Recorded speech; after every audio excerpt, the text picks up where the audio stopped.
नमस्कार। मैं रेणु अरोड़ा 8वीं कक्षा की वसंत का पाठ 3 बस की यात्रा आज आपको समझाने जा रही हूँ, जिसके लेखक हैं हरिशंकर परसाई।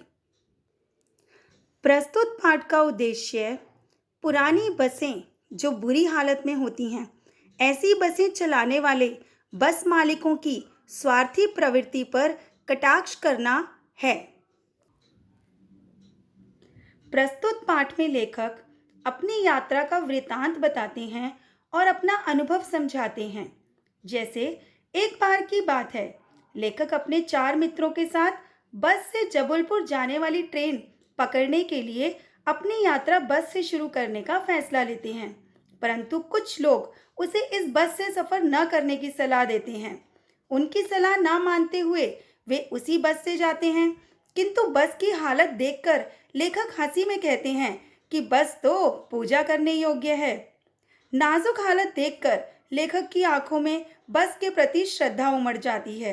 इंजन के स्टार्ट होते ही ऐसा लगता है कि पूरी बस ही इंजन हो। सीट पर बैठकर वह सोचता है, यह सीट पर बैठा है या सीट उस पर बैठी है।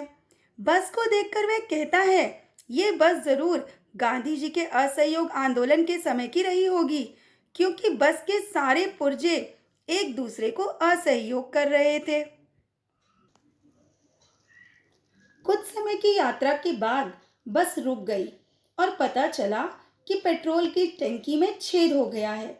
ऐसी दशा देखकर वह सोचने लगा, ना जाने कब ब्रेक फेल भी हो जाए या स्टीयरिंग टूट जाए।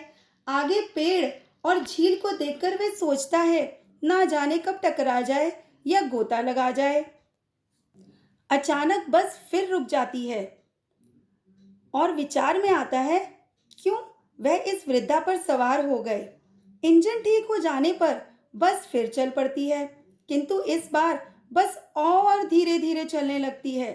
आगे पुलिया पर पहुंचते ही टायर भी पंचर हो जाता है। अब तो सब यात्री समय पर पहुंचने की उम्मीद ही छोड़ देते हैं तथा चिंता मुक्त होने के लिए हंसी मजाक करने लगते हैं। अंत में लेखक डर का त्याग कर आनंद उठाने का प्रयास करते हैं तथा स्वयं को उस बस का एक हिस्सा स्वीकार कर सारे भय मन से निकाल देते हैं। सभी सोचने लगते हैं, बस के नाले में गिरने से यदि यात्रियों की मृत्यु हो जाती है तो देवता बाहें पसार कर उनका इंतजार करते रहेंगे और कहेंगे कि वह महान आदमी है जो आ रहा है, जिसने अपनी जान दे दी पर टायर नहीं बदला।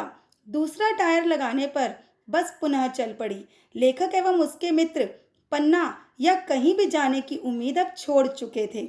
उन्हें लग रहा था कि पूरी जिंदगी उन्हें इस बस में ही बितानी होगी। अब वे घर की तरह आराम से बैठ गए और चिंता छोड़कर खूब हंसी मजाक करने लगे।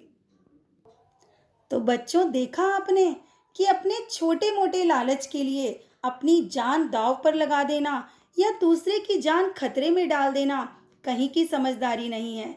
इसीलिए हमेशा जब भी कोई काम करें, सोच समझकर काम करें। धन्यवाद। स्वस्थ रहें और अपना ध्यान रखें।